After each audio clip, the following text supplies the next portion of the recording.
Se me logra oír. Estimados participantes, muy buenas noches. Quiero darles la bienvenida nuevamente a nuestro programa anual de formación académica 2024.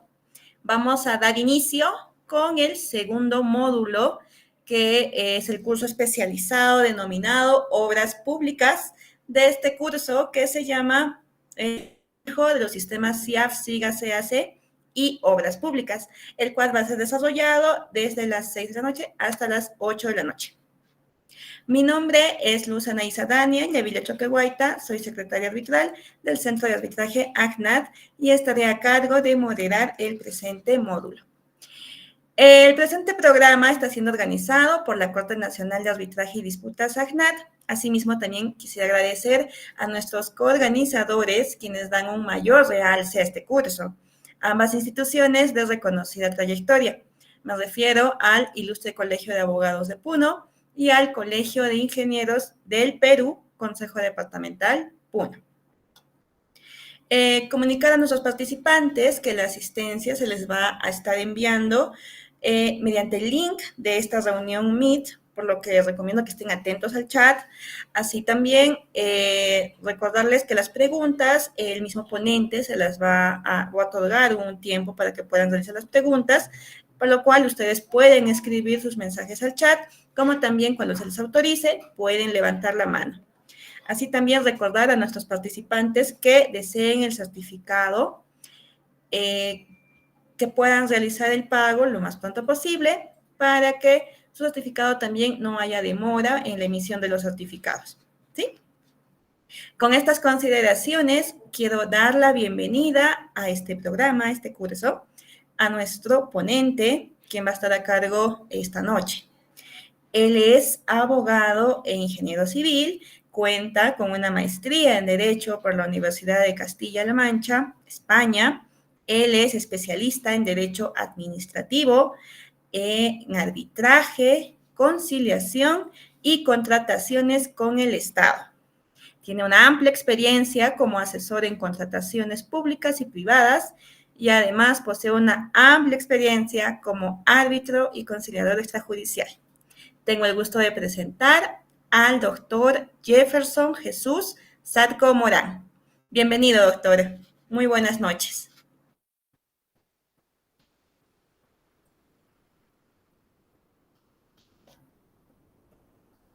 Doctor, su audio no lo logramos escuchar, perdón. Ahora sí me puede escuchar. Fuerte y claro, doctor. Buenas noches con todos los presentes. Empezaremos el tema que nos corresponde el día de hoy. Le otorgamos la palabra, doctor. Puede comenzar.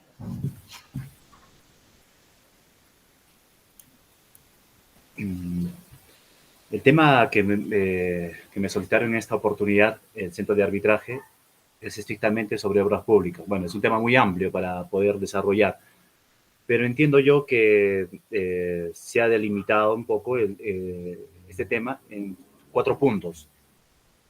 El primero es la obra en el marco del régimen de contratación pública. En ese sentido, antes de dar inicio a este primer punto, quisiera hacer una pequeña antesala. La normativa de contrataciones del Estado, con anterioridad la denominada RUNCOP, posteriormente a ello la 012, 013, la 084, 083, que fueron la Ley de Contratación y Adquisiciones del Estado, y consecuentemente, posteriormente a ello, podemos decir la 1017, que es la Ley de Contratación del Estado, que sería con el OCE. Previo a ello estuvo el CONSUCODE.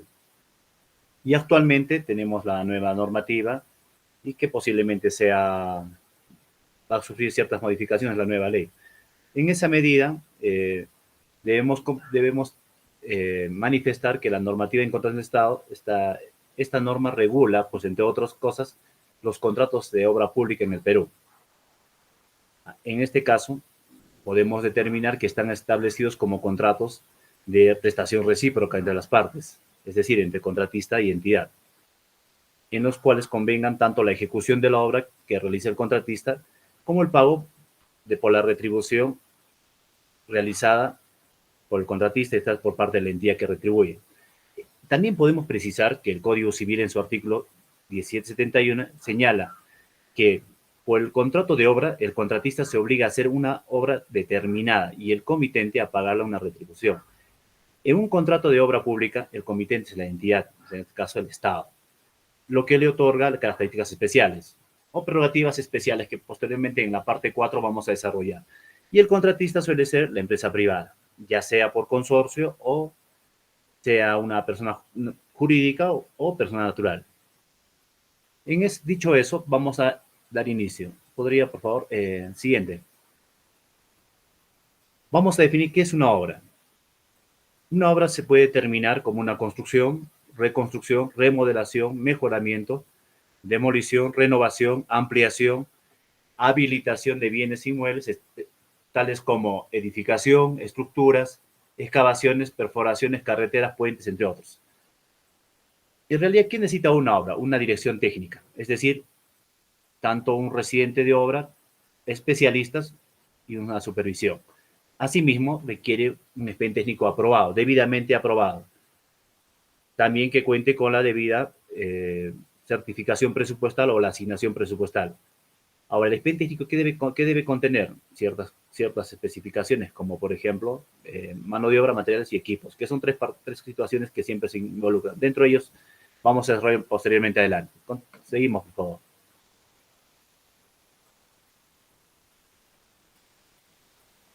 Ya. La gestión de obras públicas. Creo que representa, desde mi punto de vista, uno de los mayores desafíos de la gestión gubernamental, porque vamos a encontrar dentro de los indicadores de la gestión del 2023, 2022, 2021, que todas las obras públicas en realidad, en su mayoría, en un 70%, han quedado paralizadas o recién se están culminándose, o la mayoría tiene un tema de arbitraje, conciliación, o lo que establece en la actualidad la Junta de Resolución de Disputas, que eso lo vamos a ver más adelante. En este caso, esto nos concierne a nosotros evaluar estrictamente qué estrategia se debe considerar para el manejo de un contrato de obra. Ahora, ¿por qué se dice obra pública? Porque tiene un objetivo en realidad, es satisfacer la necesidad de toda la comunidad. ¿Cómo se inicia una obra pública?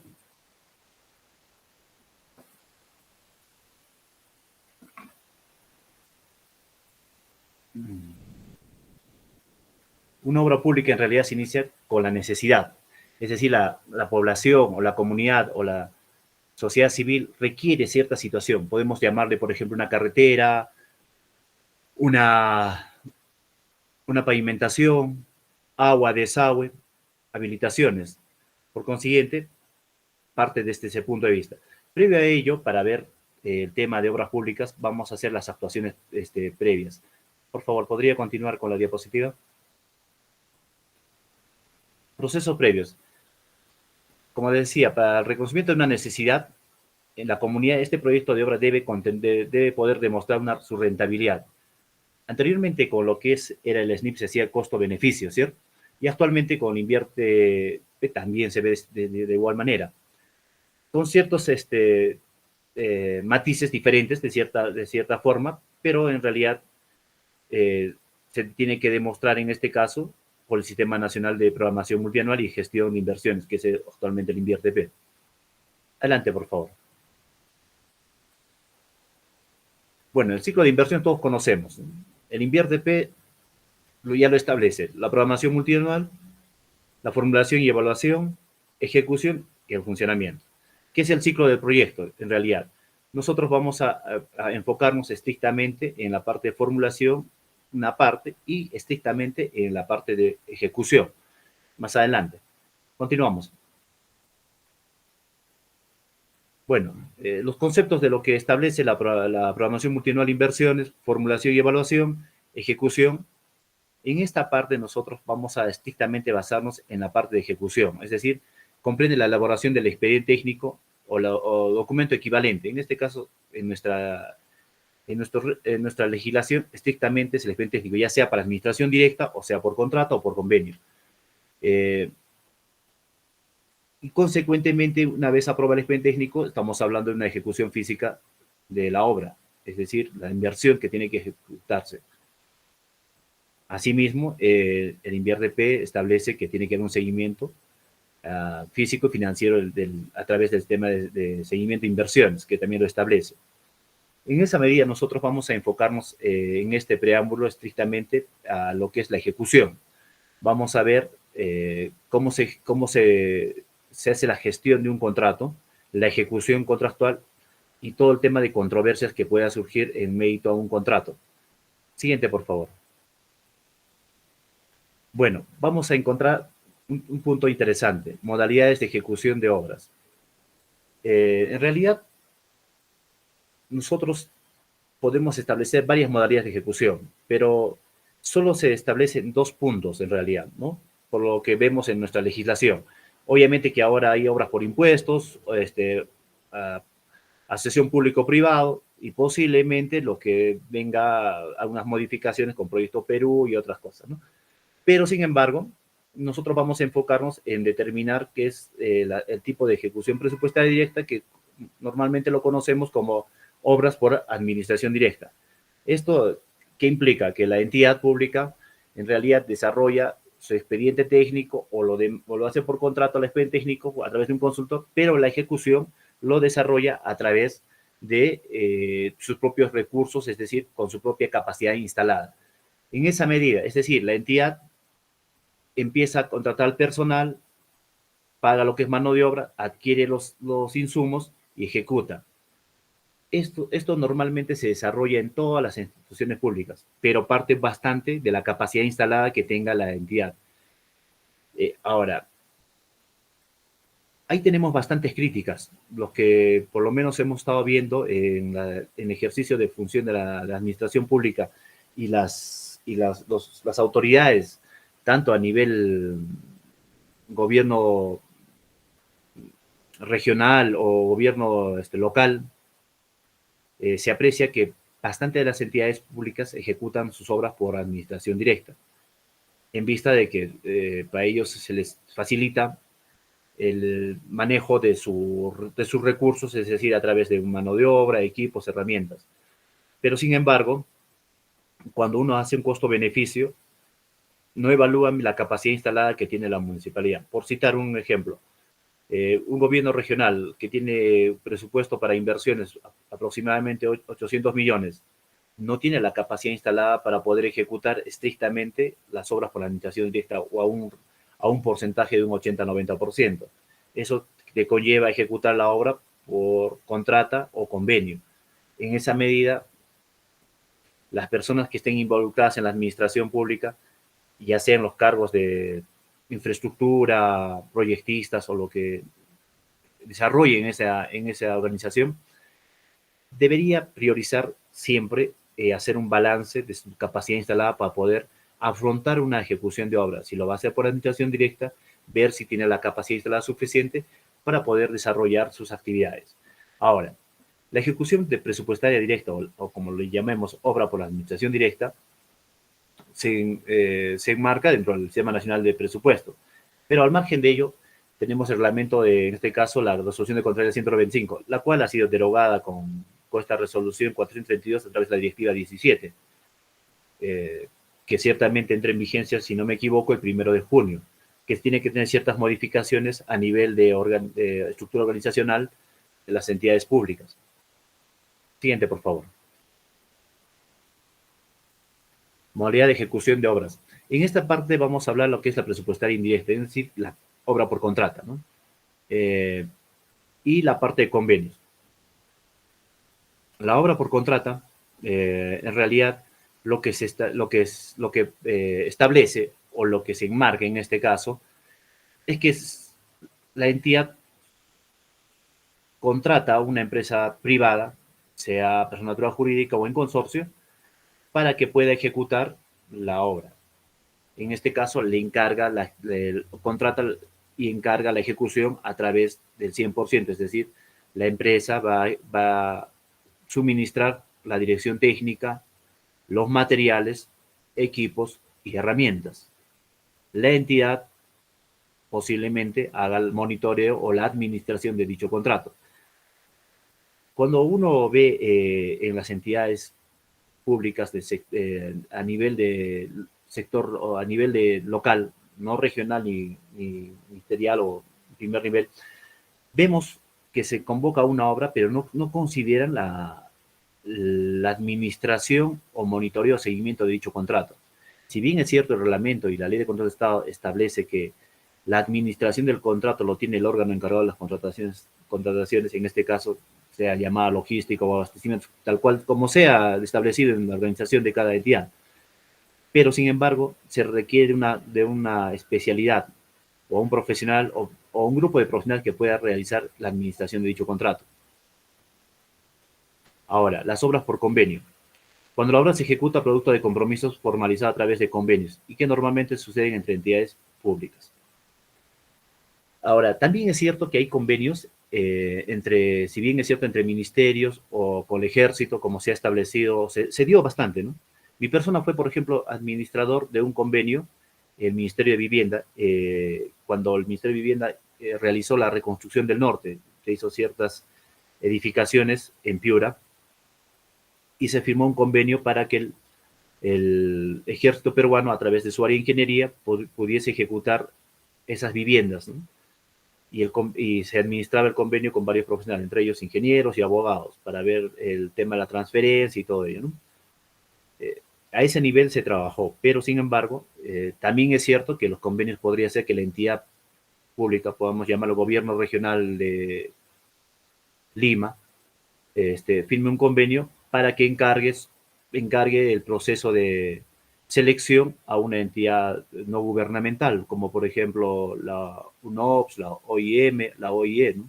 Que se daba anteriormente.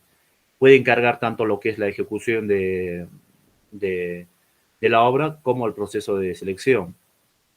Entonces se ha dado el caso, por ejemplo, creo que acá en Puno se dio un caso de un hospital, si no me equivoco, si es el hospital de Macusani. Creo que es una obra por impuestos, o obra por contrato, no me acuerdo bien. Pero se encargó a una entidad privada, si no me equivoco, no gubernamental, que pudiese realizar el proceso de elección. Si no es este gobierno regional, debe ser el de Moqueo. Siguiente, por favor. Bueno, la ley de contratos del Estado, que actualmente es la ley 30.225, y sus modificatorios que pueden apreciar ahí en la pantalla. Siguiente, por favor. Creo que la última modificación es la del Decreto Supremo 051/2024. Estrictamente habla sobre la responsabilidad, algo así. Pero bueno, eso lo tocaremos más adelante. En realidad no es parte de esta etapa. Siguiente, por favor. Cuestiones. En esta parte me gustaría hacer un poco de debate con ustedes de lo poco que hemos podido dialogar y ver en el primer punto. ¿Es posible o no es posible ejecutar una obra por contrata y algunos componentes o actividades por convenio y o administración directa? De ser así, ¿cuál es la vinculación o dificultades del contrato en el marco de la ley de contratos de Estado? Si alguien pudiese intervenir o ha tenido algún caso de esta naturaleza, se podría verificar. En algunos casos, no sé si en Puno se ha dado, pero si no me equivoco, en el gobierno de San Martín, claro, en el gobierno de San Martín, se ejecutó una obra que era una pavimentación con componentes de encargo, o sea, de convenio, y en su momento se tuvo una reducción de obra y se tuvo que realizar por administración directa. Entonces, si alguno de ustedes ha tenido algún tema de esta naturaleza, que han tenido dificultades, podría intervenir o alguna pregunta sobre este punto y podemos desarrollarlo.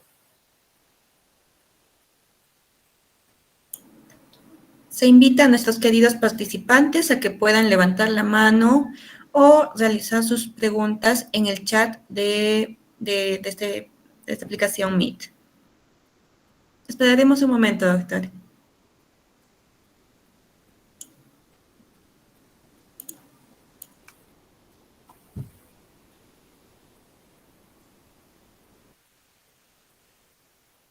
Pero mientras esperamos, pasamos al segundo punto. A ver, ¿es posible o no es posible encargar la selección del proveedor mediante convenio y la ejecución sea administrada en el marco de la ley de contratación de Estado? ¿O debería encargarse tanto la selección como la ejecución? A ver, también podemos brindarnos sobre este punto, ¿no?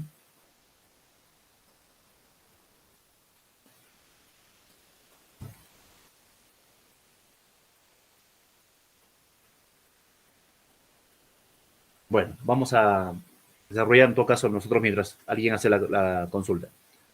En el primer punto, ¿es posible o no ejecutar una obra por contrata y algunos componentes o actividades por convenio? Y o administración directa, de ser así, ¿cuál es la vinculación o las dificultades del contrato en el marco de la ley de contratación del Estado?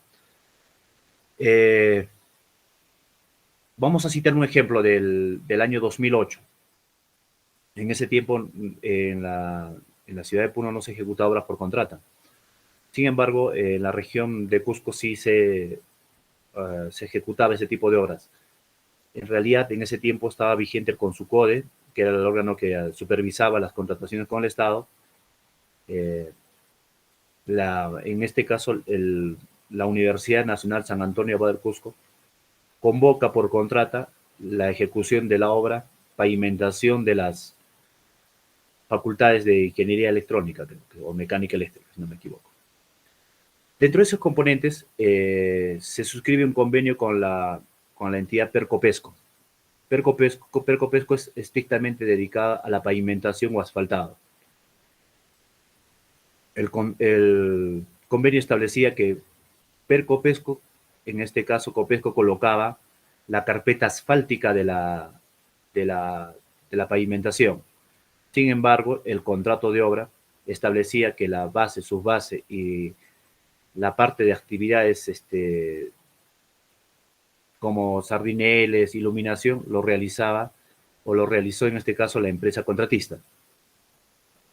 Posteriormente a ello, la entidad desarrolla toda la parte de actividad de iluminación y redes de conexión de Internet por administración directa. Es decir, en una sola ejecución de obras se encontró las tres modalidades: contrata, encargo y administración directa. Dicha situación, ¿qué puede conllevar? Hay una dificultad en realidad de ejecutar la obra, tomando en cuenta que la administración directa está sujeta al proceso constructivo, vamos a llamar. La primera dificultad que uno puede encontrar es el proceso constructivo. Los que quizás sean ingenieros en la sala pueden apreciar que toda ejecución de obra pasa por un proceso constructivo. Y este proceso constructivo difiere o dificulta tanto en la parte de contrato como en la administración directa y el convenio. Es decir, ¿en qué medida uno podría considerar, este ejemplo lo cito en realidad para poder ver la diferencia entre una obra por administración directa, contrato y convenio? Es decir, en la administración directa la disponibilidad de materiales lo retrae estrictamente la entidad. En el caso de contrato, el contratista adquiere sus materiales y en el caso de convenio es otra entidad pública la que adquiere sus materiales para poder eh, ejecutar esa parte que le corresponde. Dos, la otra dificultad, que esta es la pregunta que se hace, es decir, si en una misma obra se tiene contrata, convenio y encargo, el residente de obra, quien es la dirección técnica de esta obra, lo considera el contratista. ¿Es posible colocar otro residente de obra en el caso por administración directa en esta misma obra? ¿Es posible considerar un nuevo residente en el caso de encargo o el convenio? ¿Alguien podría quizá intervenir en este tema? ¿Es posible tal situación? ¿O solo estrictamente debería haber un residente y varios especialistas, ¿no? Porque obviamente cada entidad, en este caso la empresa, coloca su residente de obra, quien hace la dirección técnica, y así lo establece el contrato, que fue a través de una licitación. Pero además de eso, la entidad al cual se encarga la carpeta asfáltica también tiene que velar la calidad que va en la colocación de su labor. De igual manera, la entidad pública también tiene que ver la calidad que va en la parte que interviene como administración directa. A ver, si alguien ha tenido un caso similar, nos podría intervenir.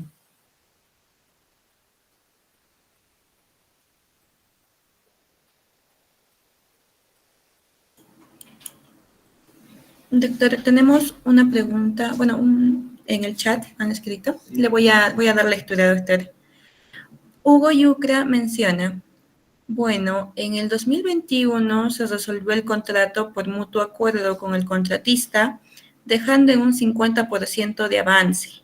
Se culminó la obra por administración directa, con expediente de saldo en una obra de saneamiento en el distrito de Colqué, Marca. Ya, lo que dice el señor, en realidad es producto de una resolución de contrato. Bueno, pues, es una narración de lo que ha ocurrido ahí. Claro, en realidad también se puede dar tal situación. Si uno analiza, se empezó con un tema de una obra por administración directa o de contrato y posteriormente, a causa de una resolución de contrato, se culminó a través de una administración directa. El procedimiento lo manifestamos un rato. A ver, creo que el señor Alonso Quispe León requiere intervenir. Le damos pase, por favor. Efectivamente, doctora. Sí, se le va a activar el micro en este momento para que pueda participar. Ya se le acaba de activar el micro. Puede participar. Doctor, buenas noches. Con todos los asistentes, buenas noches. ¿Se escucha? Sí, se lo escucha, Sí. adelante. Una consulta, sí, respecto a esa narración del compañero, en este caso Hugo Yucra, también sería una consulta, ¿no? Si en caso el proyecto no se culminase en una gestión, tiene ya este proyecto, ¿no? Tiene su presupuesto y todo ello que es por administración directa. Se puede culminar o sea, con un presupuesto asignado después en la siguiente gestión, o sea, que ya no corresponde a la anterior gestión, se puede culminar con otro presupuesto, o sea, de otro proyecto, digamos, hay un saldo, ya hubo liquidación, todo, pero queda un saldo, todo ello, se puede asignar. Bueno, la consulta que es la narración que hace el señor Hugo Yucra es que en realidad la obra ha sido resuelta a mutuo acuerdo. Entiendo yo que las partes se han puesto de acuerdo y han dejado resuelto el contrato y la culminación se ha hecho por emisión directa. ¿Cuál sería el procedimiento? Esta parte lo vamos a ver más adelante, pero vamos a adelantarnos un poco al curso. En realidad, al resolver un contrato, el procedimiento es que la entidad haga la constatación de inventario, ¿no? Que establece el reglamento. Posteriormente a ello, la entidad tiene que hacer un informe de corte o un expediente técnico de culminación de obra. En ese informe y este expediente que se origina, ¿cierto? Se verá las partes que faltan por culminar y el monto a requerir para culminación de esa obra, ya sea por contrata, ya sea por convenio o ya sea por administración directa, que en este caso es administración directa.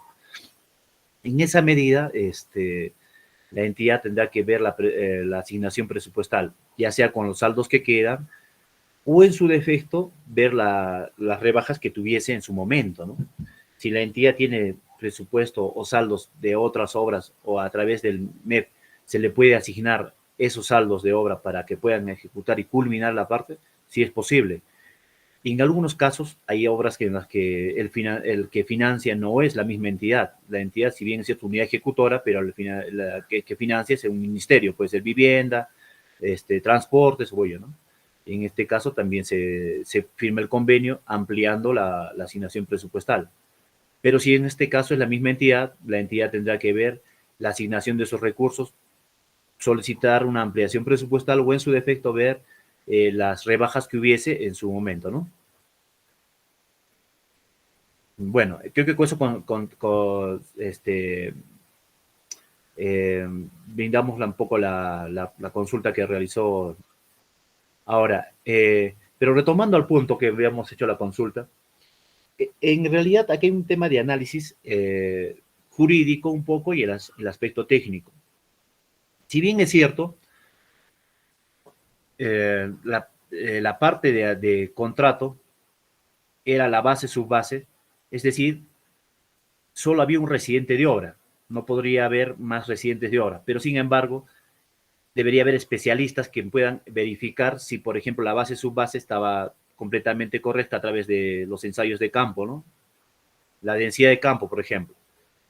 Pero ¿para qué? Para que la entidad pública, en este caso Copesco, pudiese colocar la carpeta, va a requerir de un especialista que evalúe si efectivamente la base o subbase están correctamente considerados para colocar. Entonces, a ver, otra consulta, vamos a ver. Efectivamente, doctor.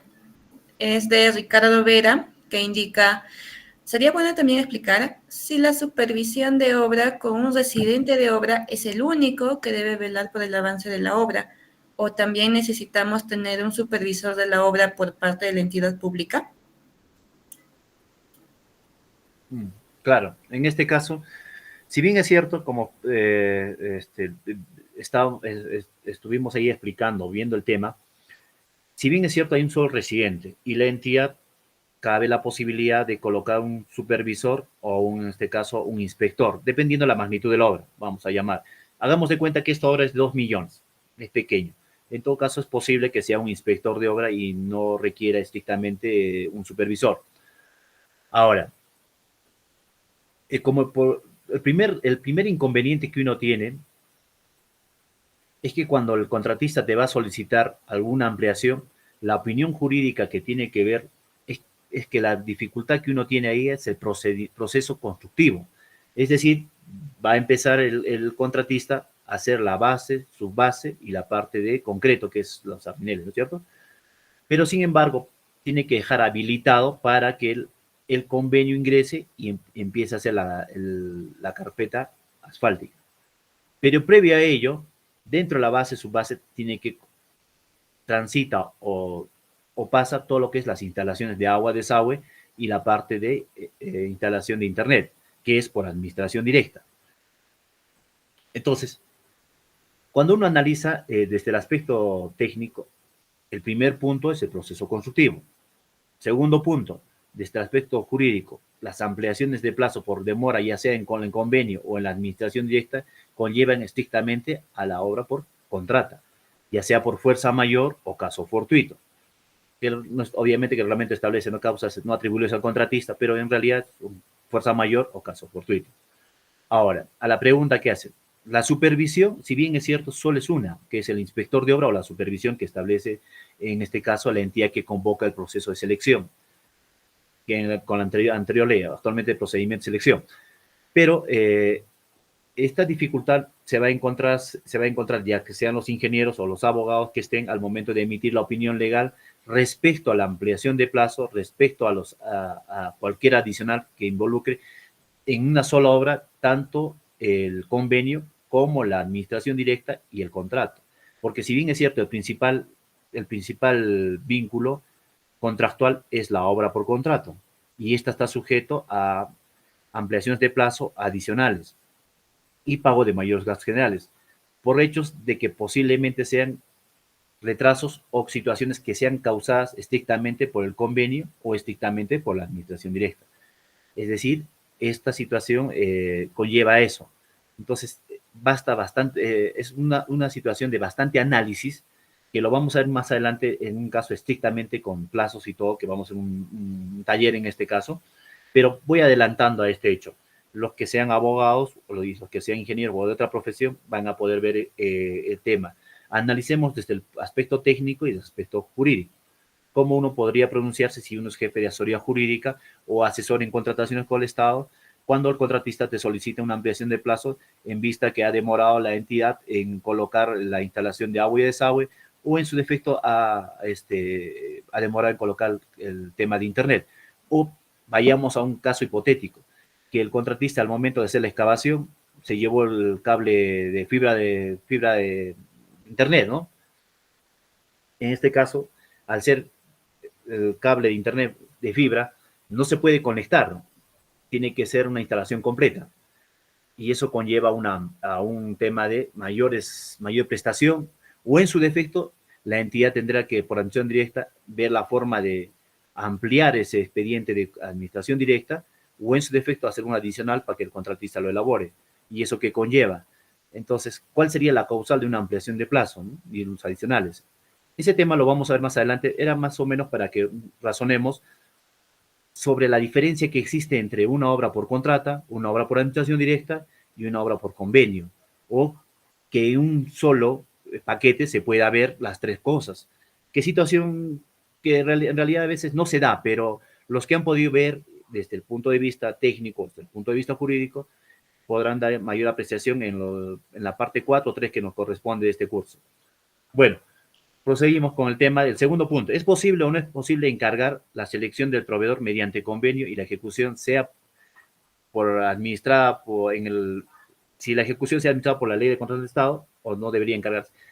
En este caso, muchas de las entidades, estamos hablando hace 4 años más o menos, creo, se presentó el ejército, por ejemplo, ejecuta obras. Creo que en el gobierno de presidente Humala es el que implementó al ejército el área de ingeniería. Es decir, ellos tienen implementado bastante su tema de capacidad instalada de maquinaria, ¿no? Y han contratado bastantes ingenieros, abogados y también licenciados de la Fuerza Armada. Es decir, se ha implementado, creo que ha sido el primer presidente que ha adquirido bastante el tema de la capacidad instalada de maquinaria, ¿no? Es por esa razón que el ejército empezó a ejecutar obras y se realizaban los convenios entre entidades. También se puede citar la UNI, creo que es una de las entidades que también ejecutaba obras, CIMA también, si no me equivoco. Luego, las que han sido las más antiguas, que en este caso la UNOPS, que ejecutaba también obras, ¿no? Que hacía encargo. Esta parte, si bien es cierto, no se ha citado en el curso, pero no es parte tan crucial, pero conlleva las obras en realidad, porque van a haber casos en los que la entidad, en vista de que no tiene la capacidad instalada o su área de logística no está muy implementada para convocar un proceso de selección, o en su defecto, lo que ocurre siempre es que la entidad, por falta de capacidad instalada o de su personal, convoca un proceso, ya sea tratando de direccionar, vamos a presuntamente imaginar que quieren dirigir un proceso, pero intentamos que un proceso o procedimiento de selección está sujeto a observaciones, consultas y posiblemente a un pronunciamiento del OCE, o en su defecto a una apelación, ¿no? O elevación para pronunciamiento.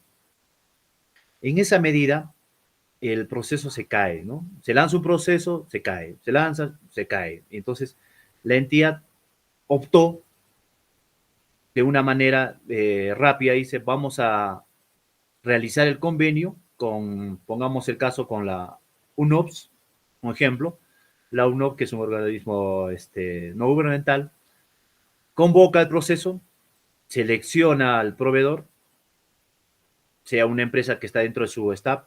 Ahora, la UNOPS tiene sus normas distintas a la ley de contratación del Estado, es decir, ellos convocan, seleccionan el proveedor, en este caso la empresa que va a ejecutar la obra, pero a su vez también podrían ellos supervisar la ejecución de la obra o llevar la administración del contrato y posteriormente liquidar y entregar la liquidación y la obra ejecuta a la entidad. Es decir, en los convenios hay dos posibilidades. Que la entidad pública encargue por convenio a la UNOP, es decir, sabe usted, me selecciona el proveedor, pero yo la ejecución lo voy a ver yo, lo voy a supervisar, la administración lo hago de contrato yo. Y en ese régimen vendría a involucrarse la ley de contratación del Estado, la ejecución. Pero solo el proceso de selección sería en base a lo que establece sus normas de la UNOPS. Se da esos casos. O en su defecto, podría otorgarse, es decir, el convenio, vamos a realizar el convenio para que la UNOPS o otra entidad, la OIE o la UNOPS o la OIM, o la Organismo Internacional de Migraciones, la OIM, solo o pueda realizar tanto la selección del proveedor como de la supervisión y administrar el contrato y encargarnos. Ahora, estos convenios, por lo general, tienen un porcentaje de pago, retribución. No es que lo van a realizar gratis. Si no me equivoco, la UNOPS estaba con 1.5% el valor de la obra, ¿no? Entonces se llevaba a cabo. Creo que ha sido bastante cuestionable estos tipos de convenios que se realizó hace unos 5 o 6 años más o menos, ¿no? En el año 2019, 18, 17, tuvo su apogeo en un periodo. De alguna manera se trató de bajar la carga de los procesos de selección a través de la ley de contratación de Estado, ¿no? Y se encargaba a otra entidad para que pueda convocar el proceso, seleccionar al proveedor y, si de ser el caso, ejecutar la prestación y entregar a la entidad la obra liquidada, ¿no? Esta parte, no sé si en el anterior curso pudieron apreciar los que tal vez trabajan en logística, cómo se registra en el SEACE este tipo de convenios. Vamos a citar un caso, ¿ya? Pero esto lo trataremos en el siguiente, pero lo adelanto para que ustedes puedan ver. La municipalidad, vamos a llamar el gobierno regional de esta región, ejecuta una obra, convoca la supervisión a través de un concurso público, se selecciona y el contratista igual termina la ejecución de la obra. Pero sin embargo, el área de contratación con el Estado, en este caso abastecimiento, logística, como se denomine la entidad, no ha colgado el contrato, o sea, no ha registrado el contrato en el SEACE. Esta convocatoria se realizó con la versión 2 del SEACE, pero ya sea por la demasiada carga laboral, por un tema de descuido, no han registrado el contrato.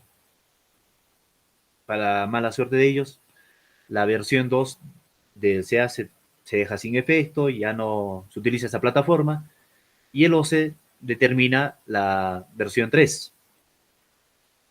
Y el contratista, tanto el supervisor como el consultor, terminan la obra y pretende cobrar sus valorizaciones y su liquidación. Pero entendemos que en la versión 3, tanto el SEACE como el SIAP se enlazan. Entonces no le pueden asignar presupuesto para pagar a la supervisión. ¿Cómo se tendría que registrar en este caso en el SEACE tal situación? ¿Cómo registra si no puede registrar? Porque la plataforma 2 ya no existe, ya no se puede registrar.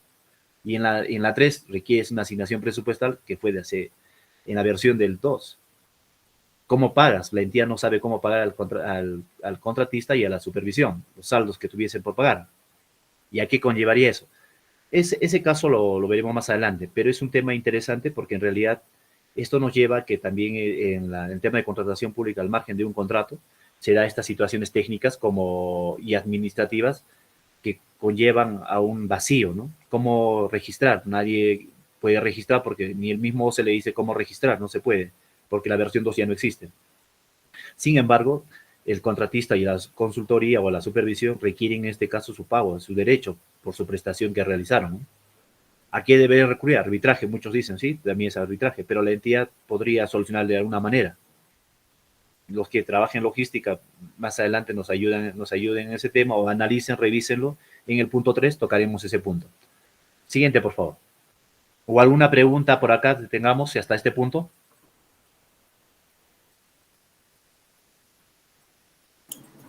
Se les invita a nuestros queridos participantes, si tienen alguna pregunta, pueden redactarla en el chat o pueden levantar la mano para que se les otorgue el permiso para activar su micro.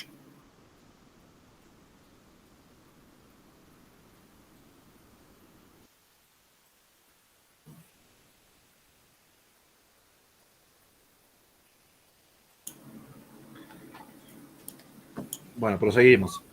Sí, doctor. No, todavía no hay ninguna pregunta. Entonces sigamos, doctor. Si en el interín alguien tiene alguna duda, por favor, no duden en hacer la consulta. Vamos avanzando en todo caso. Siguiente, por favor.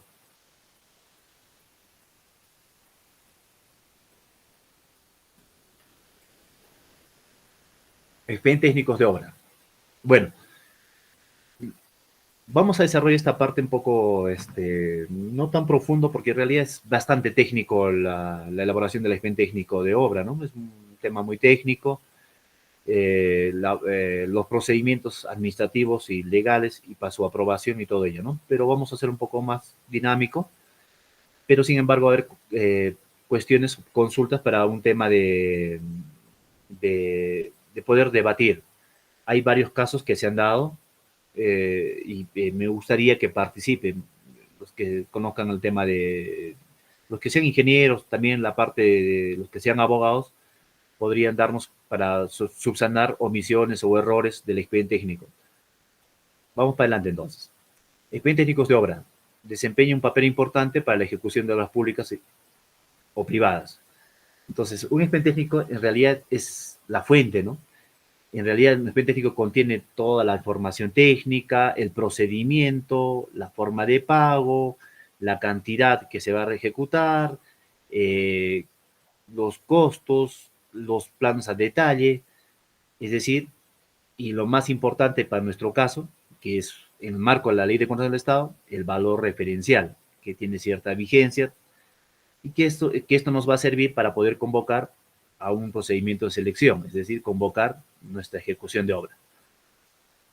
Es decir, como lo establece la teoría, es el conjunto de documentos de carácter técnico y económico que permiten la adecuada ejecución de obra. Es decir, es como nuestro libro que se tiene que seguir el procedimiento para ejecutar la obra. Siguiente, por favor.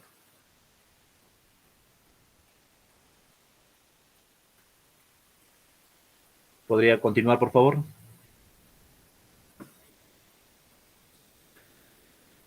La elaboración del expediente técnico. En realidad, ¿quién debería elaborar el expediente técnico? Esa es la pregunta que nos hacemos en este punto. En el marco de la Ley de Contratación del Estado dice el consultor de obra, es decir, el que tenga su Registro Nacional de Proveedores a través de la especialidad de consultoría de obra. A esto, por ejemplo, vamos a hacer hincapié. ¿Cuántos tipos de registro tenemos? ¿5? ¿4? 5 registros, ¿verdad? Que vendría a ser el de servicios, bienes, ejecutor de obra, consultor de obra y los que están inhabilitados, ¿cierto? En el caso del consultor de obra se entiende que se va a hacer por contrata la consultoría. Es decir, una empresa, una persona jurídica o persona natural, un tercero, va a tener que elaborar el expediente técnico a través de un procedimiento de selección, sea concurso, y que recaerá a merced de un contrato, que tendrá que elaborar el expediente técnico. También es cierto que la entidad puede elaborar su expediente técnico y lo hace a través de administración directa. En muchas de las entidades tienen su oficina de estudios y proyectos, que también elabora sus propios expedientes técnicos.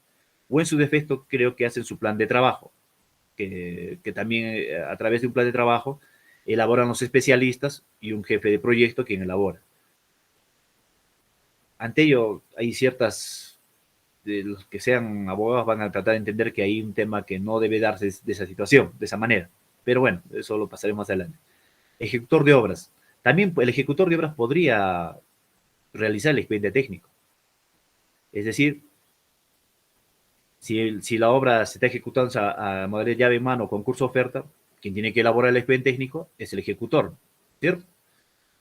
Es decir, se ha adjudicado a una empresa, pero bajo estas modalidades, es decir, la empresa, la encargada de elaborar el expediente técnico, la encargada de ejecutar la obra, por consiguiente, también puede elaborar el expediente técnico. Ahora, pero ahí hay que poner una tingencia. Si el ejecutor de obras va a realizar el expediente técnico, tiene que tener registro de consultor de obras. Es decir, su RNP tiene que ser consultor de obras. O en su defecto, consorciarse con alguien que tenga ese tipo de registro. ¿Estamos de acuerdo? ¿Hasta acá alguna pregunta? Podemos continuar, si no. Siguiente, por favor. A ver. Tenemos una mano levantada de Lady Mireya Flores Pacho. Se le activa el micro para que pueda participar. Buenas noches. Una consulta con respecto a elaboración de expedientes técnicos en obras por administración directa. Bueno, tomando en cuenta la resolución de Contraloría 195, tomando en cuenta una obra que se ha ejecutado bajo esta resolución y siendo esta tan ambigua, si se tiene un expediente técnico, y se solicita la modificación del expediente técnico, pero esta modificación cambia sustancialmente, bueno, el presupuesto de obra. Por ejemplo, si el presupuesto es muy significativo, es decir, al doble o quizás hasta el triple del presupuesto del expediente inicial, si se requieren nuevos estudios de ingeniería. En este caso, ¿hay alguna directiva, norma con la que pueda yo eh, evidenciar si hay algún tipo de sanción a los que han elaborado el expediente técnico? Ya que solo encuentro esta resolución de Contraloría que es muy ambigua, ¿no? A diferencia de las obras por contrata, que sí tiene lineamientos más específicos, ¿no? Tal vez me podría dar alguna dirección al respecto. Interesante la consulta, ¿no? Es un caso, es decir, se elaboró un expediente técnico, vamos a llamar un año 2015, vamos, algo así debe ser posteriormente a ello. Han hecho la actualización y se han percatado de, bueno, el expediente técnico ha sido elaborado por administración directa, entiendo yo. Y posteriormente a ello, la entidad ha hecho una actualización y se percata de que requiere mayor presupuesto y una reformulación, ¿cierto?, del expediente. Porque en realidad una cosa es la actualización del presupuesto y una cosa es la reformulación del expediente. Son dos términos totalmente diferentes.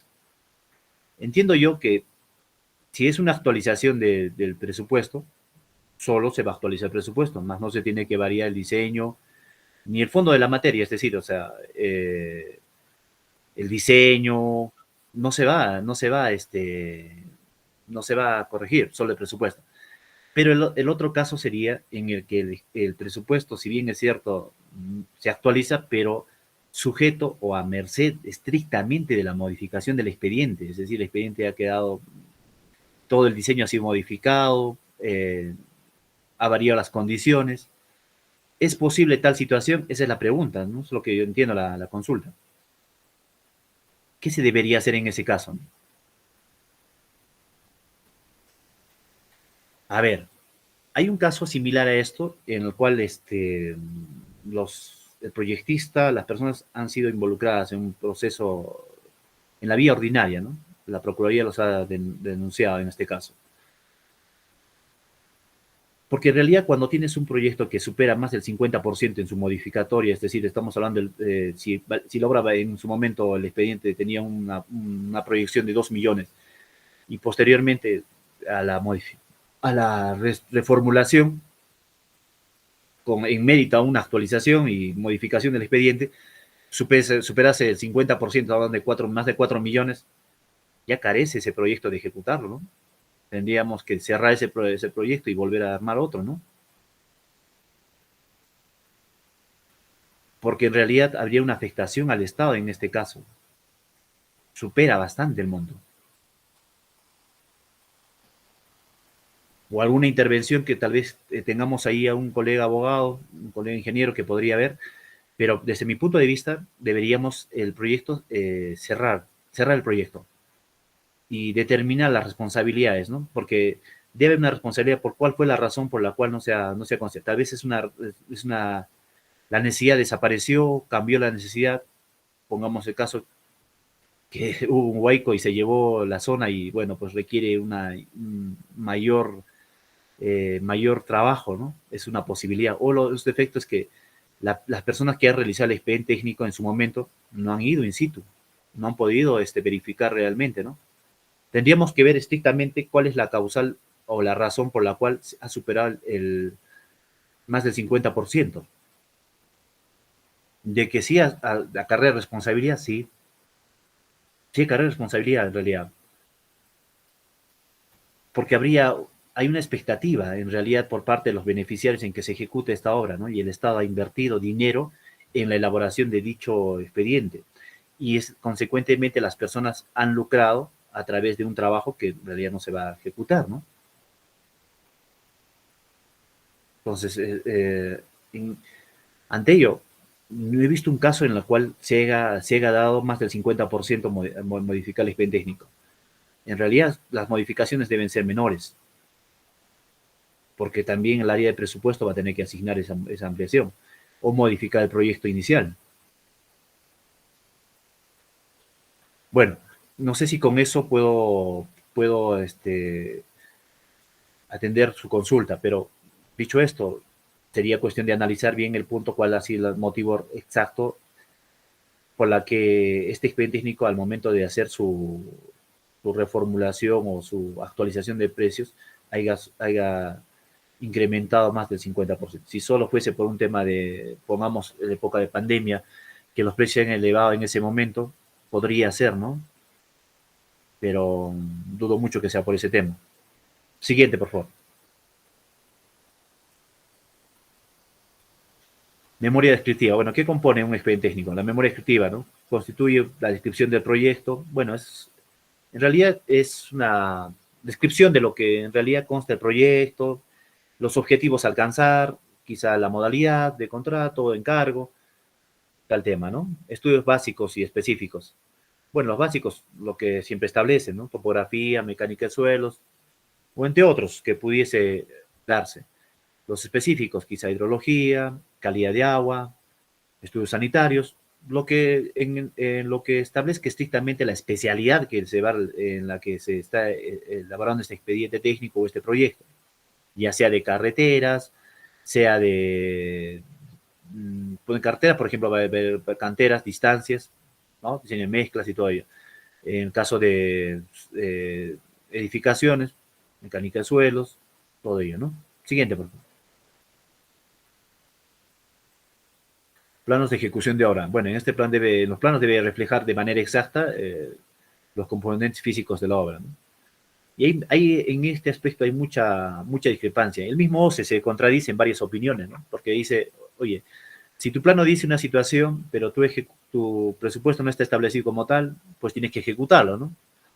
Y hay opiniones que se contradicen, dicen, no, depende de la modalidad. Bueno, en este caso se trata de que el proyectista o la persona responsable de elaborar debe de manera exacta y precisa ver los componentes físicos de la obra, es decir, a detalle, ¿no?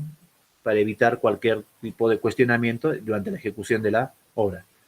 Especificaciones técnicas, bueno, todo lo que conoce especificación técnica, bueno, conlleva un conjunto de reglas donde efectivamente se va a establecer el método de construcción, la calidad de los materiales, el sistema de control, las medidas, el procedimiento y las condiciones de pago, ¿no?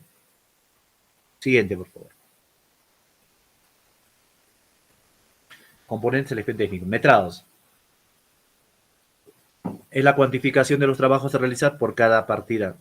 Es decir, nombre, unidades de medida, metrado de la partida, ¿no? Análisis de precios unitarios. Es la cuantificación técnica de la cantidad de recursos, mano de obra, materiales, equipo, maquinaria, herramientas, equipo. Y en este caso, presupuesto de obra, que es el costo estimado de la obra a ejecutar, determinada a partir de la elaboración de presupuesto. A este punto, vamos a llegar ahorita a las fórmulas polinómicas, pero vamos a atender primero a Fernanda. A ver, Fernanda, no sé si escuchamos, por favor. Sí, se le acaba de activar el micro para su participación. Buenas noches. Sí, mi pregunta era con respecto a la elaboración de los análisis de precios unitarios. Si existe alguna normativa en la cual se indique qué criterio tomar para determinar el precio que uno va a fijar en el presupuesto, ¿no? O en el análisis de precio unitario, porque nos dicen que tenemos que tener cotizaciones. Entonces, ¿qué criterio? ¿La menor, el promedio o de repente la cotización que refleje las mejores características para el insumo o equipo que estamos por considerar en el expediente, ¿no? En el análisis de costos? Eso quería que me aclaren, por favor.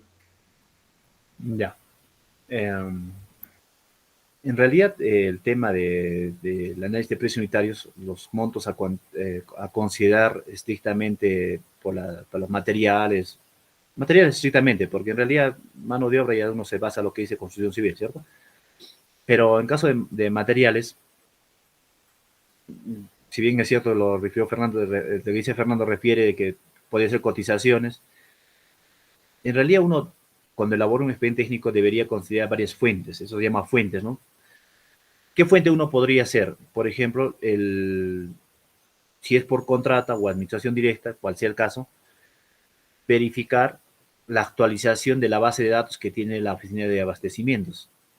Si bien es cierto, abastecimientos es el órgano encargado de contratar y adquirir materiales, es decir, en el momento en el que se está elaborando el expediente técnico, la oficina de abastecimientos tiene una base de datos de cuánto cuesta, por ejemplo, una bolsa de cemento, y a eso considerar el transporte o en qué va a ser puesto en obra o en almacén central de la entidad, y en esos casos, ¿no? O lo otro, que también la persona que está realizando el expediente técnico debería hacer su estudio de mercado, es decir, cotizar, y en base a ello poder determinar. Ahora, ¿cuál es la metodología? ¿No? Es como, por ejemplo, el valor referencial o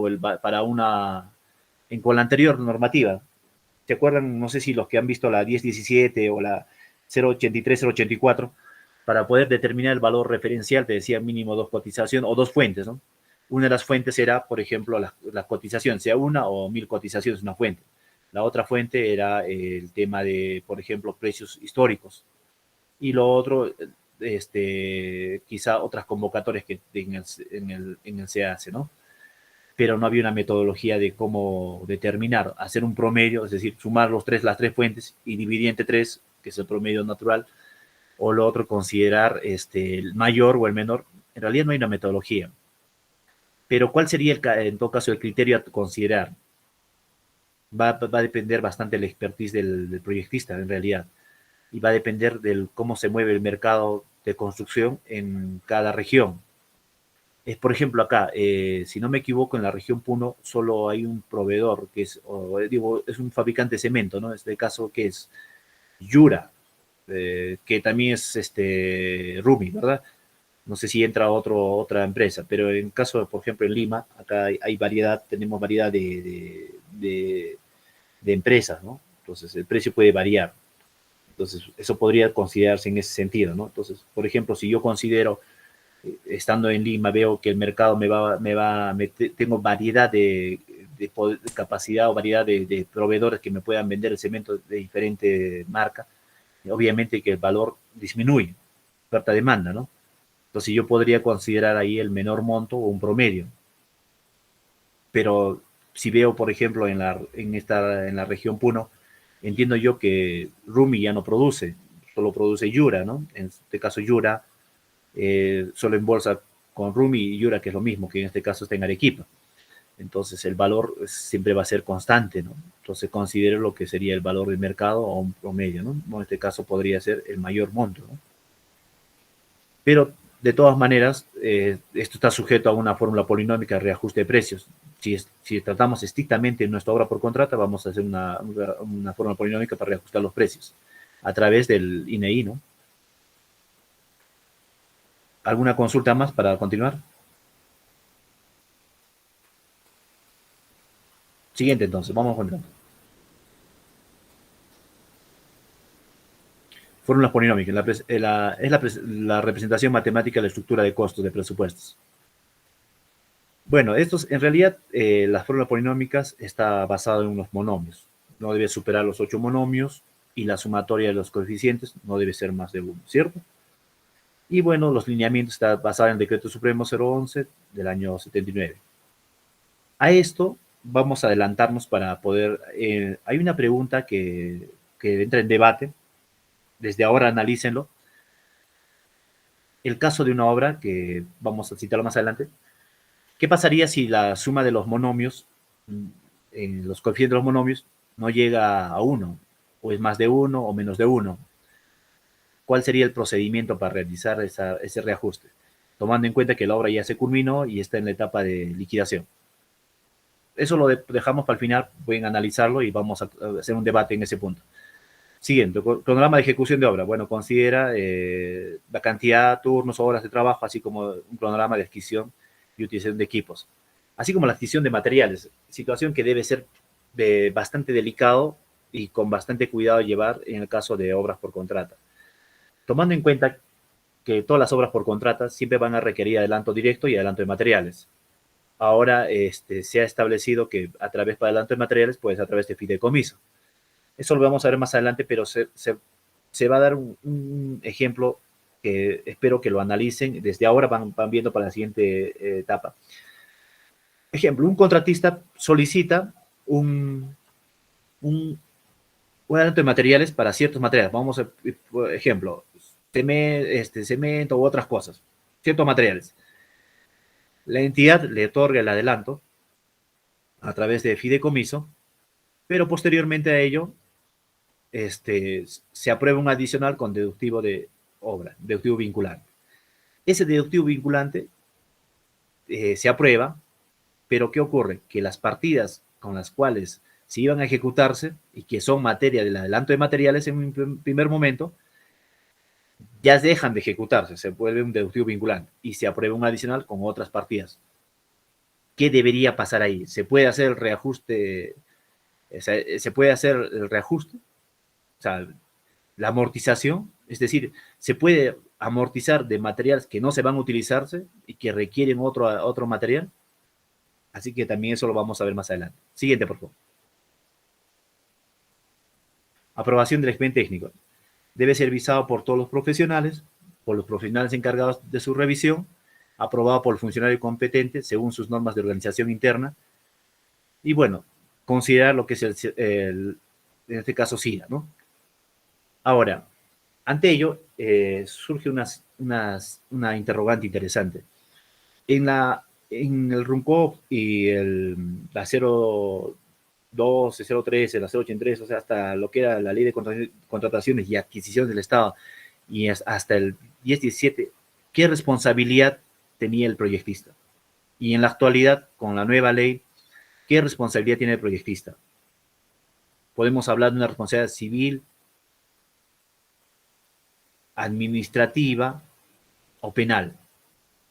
Los que puedan dar una opinión, sería interesante, ¿no? Si es posible, pongamos el caso de que el proyectista elabora un mal expediente y esto ha conllevado una ampliación de plazo, una reformulación en obra por contrata, sea adicionales, mayores gastos generales, ampliaciones de plazo, ¿habría responsabilidad del proyectista? ¿Hasta qué tanto alcanza la responsabilidad proyectista? Ya vamos a ver, tanto podría ser administrativa a través de un proceso interdisciplinario para ver su falta o en su defecto el delito, ¿no? Ver qué tipo de delito puede cometer o a quién también podría alcanzar. Podría alcanzar al que ha revisado el expediente técnico, a la empresa que ha supervisado la elaboración del expediente técnico. Podría alcanzar esta responsabilidad también a las personas, funcionarios o servidores que hayan aprobado o emitido opinión para la aprobación del expediente técnico. No sé si alguien quiere intervenir en este caso a esas interrogantes, ¿no? Quizá tenemos ahí en sala algún abogado que nos podría ver el tema, si podríamos alcanzar la responsabilidad tanto al proyectista, a la empresa que supervisó el proyecto, la elaboración, a los que revisaron y a las personas o los funcionarios que aprobaron, ¿no? ¿Es posible o no es posible?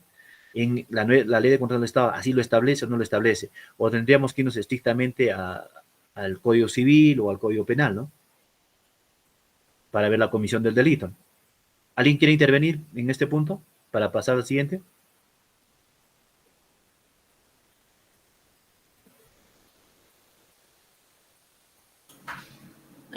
No se evidencia, doctor, todavía alguna consulta en el chat. Tampoco han levantado la mano. De todas maneras, si es que tienen alguna pregunta, pueden revisarlas, redactarlas en el chat, así también como pueden levantar la mano. Ok. Vamos a continuar entonces. Siguiente, por favor. Ya. La primera pregunta que vamos a realizarnos, y si alguien nos puede ayudar a responder, ¿qué tipos de expediente técnico conoce? ¿Qué conocemos? ¿Alguien podría intervenir?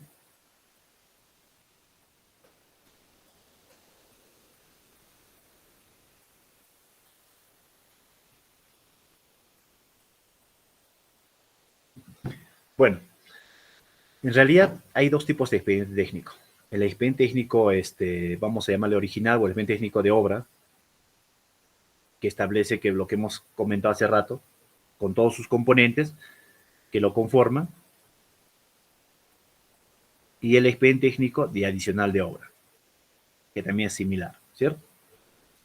Entonces, en realidad tendríamos dos tipos de expediente técnico, tanto la de ejecución de obra, que es la principal, o la original, y el expediente técnico de adicional. También podría ser el expediente deductivo, ¿no? Que vendría a ser. En realidad, el término deductivo no existe, ¿no? Lo usamos como una forma de diaria, ¿no? Deductivo. En realidad es reducción. Solo existe el término de deductivo vinculado, ¿no? Esa parte. Si alguien quisiera intervenir en ese punto, por ejemplo, de apoyarnos a qué se refiere el deductivo vinculado y a qué se refiere la reducción. Gustoso en escucharlo, si es que pudiese, ¿no? Entonces, podríamos hablar, recapitulando, podemos hablar que hay dos tipos de expediente técnico. El expediente original, que es de la ejecución de la obra, y dos, el tema de los expedientes adicionales, que podrían ser, por ejemplo, las reducciones o los deductivos vinculados. ¿Cierto? En esa medida. Ahora, como les adelantaba hace rato,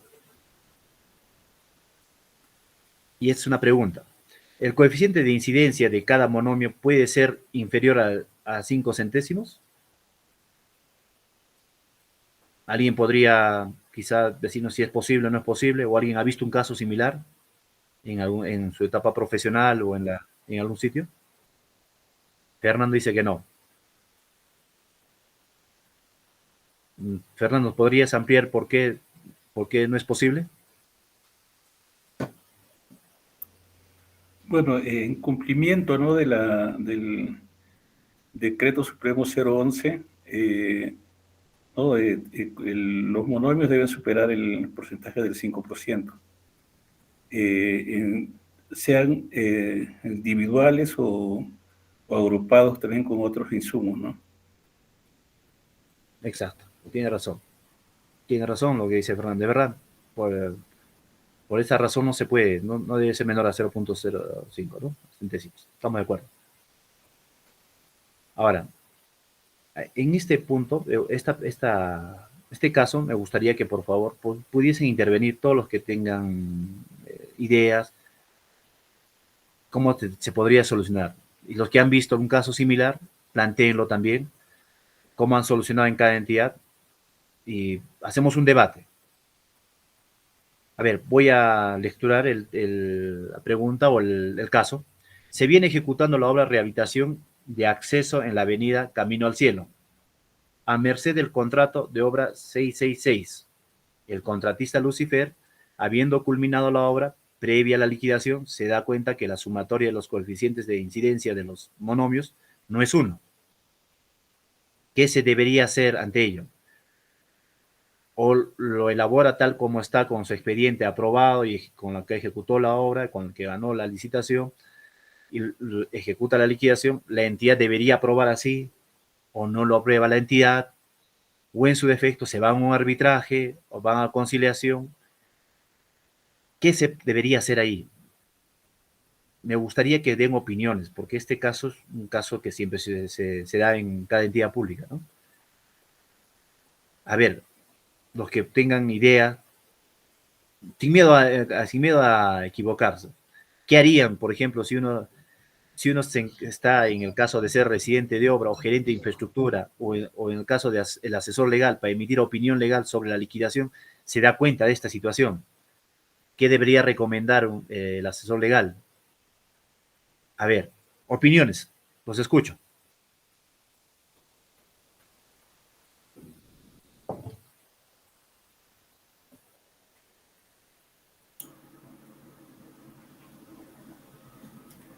Se recuerda a nuestros participantes que tienen activado el micro para que puedan realizar su participación.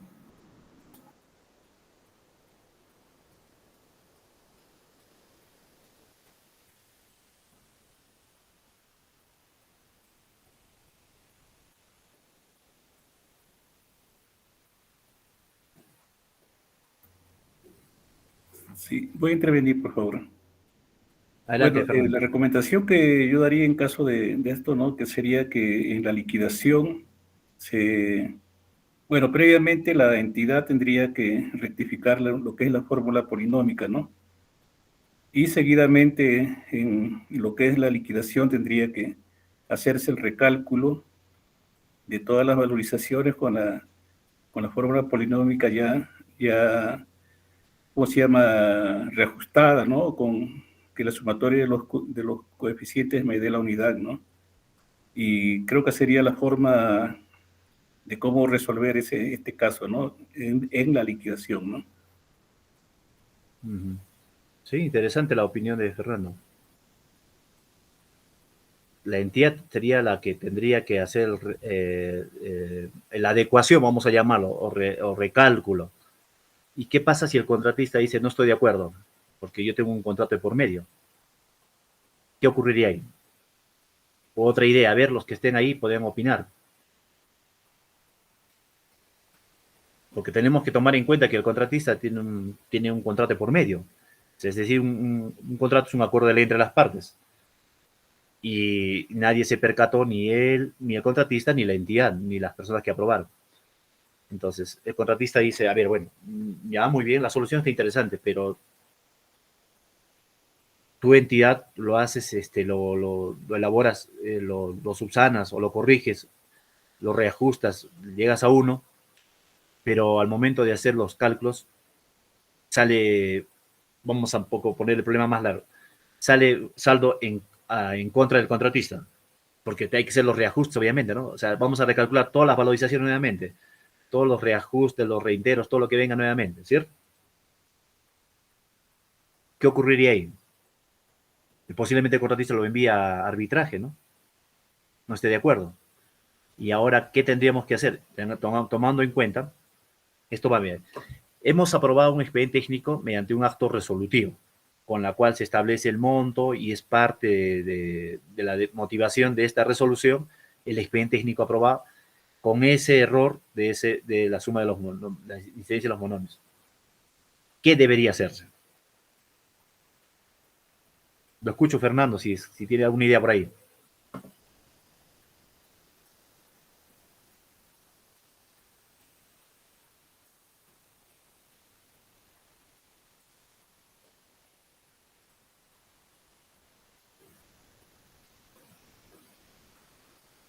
¿No hay un comentario, nada?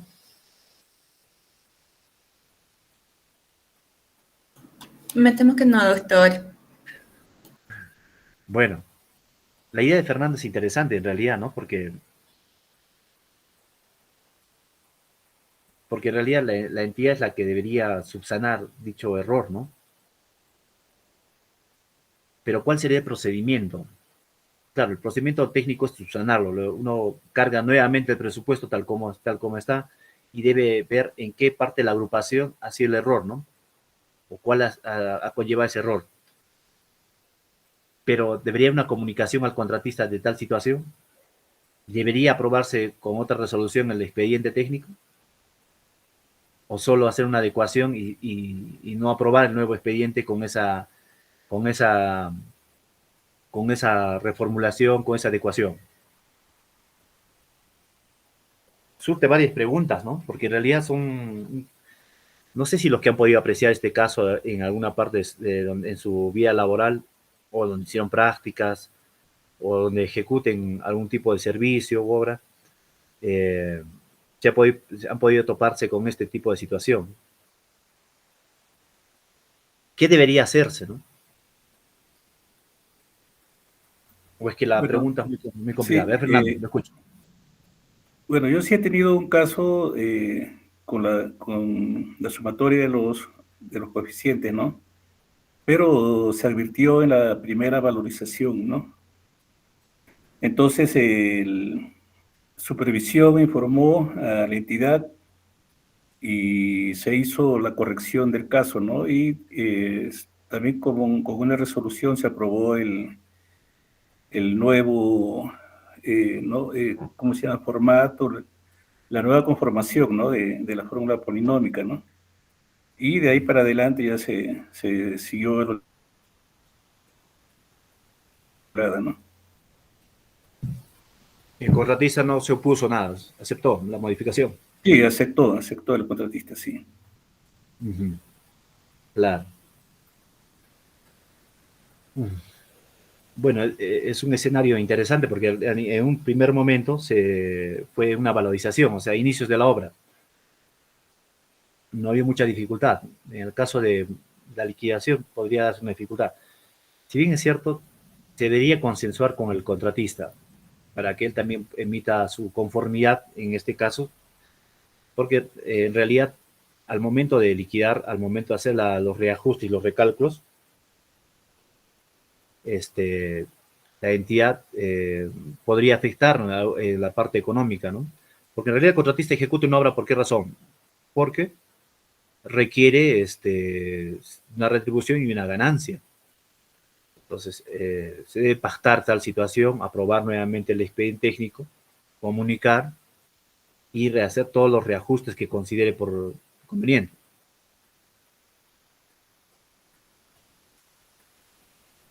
Fernando, adelante.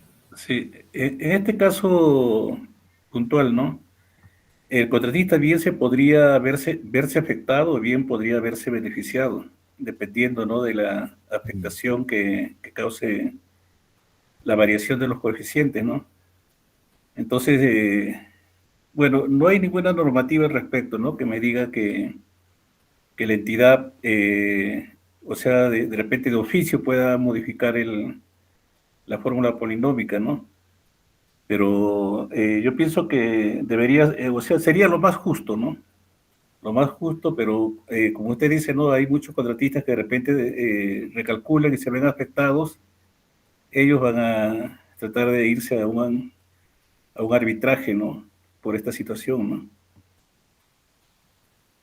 Claro. Y actualmente con la modificación, la nueva ley, cuando las obras pasan por más de 20 millones de soles, está establecido estrictamente que la cláusula en los contratos debe haber una cláusula de la Junta de Resolución de Disputas. Es decir, la, la, el contratista debe ir directamente a resolver su controversia a la Junta. Esta debe tomar decisiones y si las partes no están de acuerdo, dentro del plazo de los 7 días, objetar, oponerse a la decisión y llevarlo a conciliación o arbitraje, ¿cierto? Así también lo establece. Esa parte lo vamos a tocar más adelante. Si bien es cierto, como dice Fernando, no está establecido, no hay una norma o algún reglamento o una directiva o un lineamiento que establezca el procedimiento a seguir cuando se tenga estrictamente este tipo de situaciones. Quizá los participantes no hayan visto este caso, pero presumo yo en la vida profesional van a tener que toparse con este tipo de situaciones. Es decir, quizá les ayude esta solución. No van a encontrar una directiva, un lineamiento o alguna forma de poder resolver esta situación. Pero el criterio uno te manda a decir que uno tiene que recalcular, es decir, cargar el presupuesto tal cual está, tiene que cargar el presupuesto. Muchos manejan, creo, el S10, algunos Primavera, no sé qué programas más existe actualmente, pero cargar tal cual está y encontrar la falla, ¿no? En qué parte ha sido el error, donde se cometió, y corregir esa parte. Posiblemente sea por una agrupación, es muy probable ello, y consensuar con el contratista. Ahora, en un primer momento, que sea al inicio de la ejecución de la obra, es interesante porque al final uno no va a prever qué pueda pasar con con el tema del incremento de precios, ¿no?, de los insumos. O sea, uno no sabe si va a ganar o perder. Entonces, no habría hay una dificultad. Pero la dificultad se suma cuando la entidad, ni el contratista, ni al momento de convocar, se ha llegado a un punto de que se ejecutó la obra, se ha pagado valorizaciones, se ha pagado reajustes de precios y está en la etapa de liquidación y se percatan de tal situación. O es que tal vez la oficina de asesoría jurídica, un abogado bien cauto y revisa y dice, esto no procede y lo devuelve. O en su defecto podríamos ver un caso más complicado, es que, por ejemplo, la entidad aprueba la liquidación, queda consentido, se le paga los saldos a favor del contratista y alguien se percata o hace una auditoría y se evidencia que se pagó de más. ¿Va a haber responsabilidad? Sí, va a haber responsabilidad. Entonces,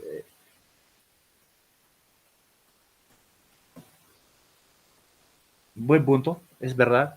Si bien es cierto, no sé si se enmarca en ese artículo del reglamento de no afectarse el equilibrio económico de la obra, porque si bien es cierto, ese término está utilizado estrictamente para las valorizaciones también, ¿no?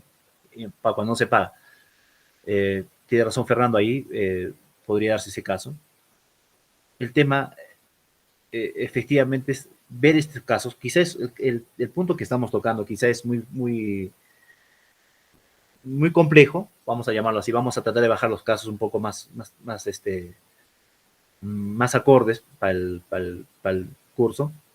Pero yo merito que esta situación, todos los que estén en sala y sean profesionales, van a encontrarse en el momento, ya sea de trabajar como el área técnica, en el área jurídica, o algunos como consultores o asesores, o algún momento alguien le va a hacer la consulta y le va a decir, ¿sabe qué? ¿Cómo hago esta solución? ¿Cómo corrijo este tema? Entonces, tiene que ver esa situación. Yo creo que lo correcto es consensuar con el contratista y un acuerdo y poder aprobar nuevamente ese expediente con esa modificación, notificar la resolución que corresponda y consecuentemente liquidar, ¿no? Eso va. Vamos, una pregunta más que no creo que está en la otra, pero vamos a ver. Quiero hacer una consulta a los que han elaborado en algún momento su expediente técnico. ¿Por qué en nuestra legislación y en las formas donde se ejecuta tanto las obras por contrata, un poco la administración directa, pero estrictamente en la obra por contrata, por qué siempre el contratista alega de que hay omisiones o errores en el expediente técnico? ¿A qué se debe? ¿Alguien puede dar una apreciación de esa naturaleza? ¿Qué ha podido ver en su vida laboral? ¿A qué se debe siempre? ¿Por qué los expedientes técnicos o los adicionales de obra siempre están sujetos a una observación del expediente técnico o a situaciones que no se haya considerado en el expediente técnico? ¿Alguna opinión de esa naturaleza? ¿Alguien ha podido ver eso?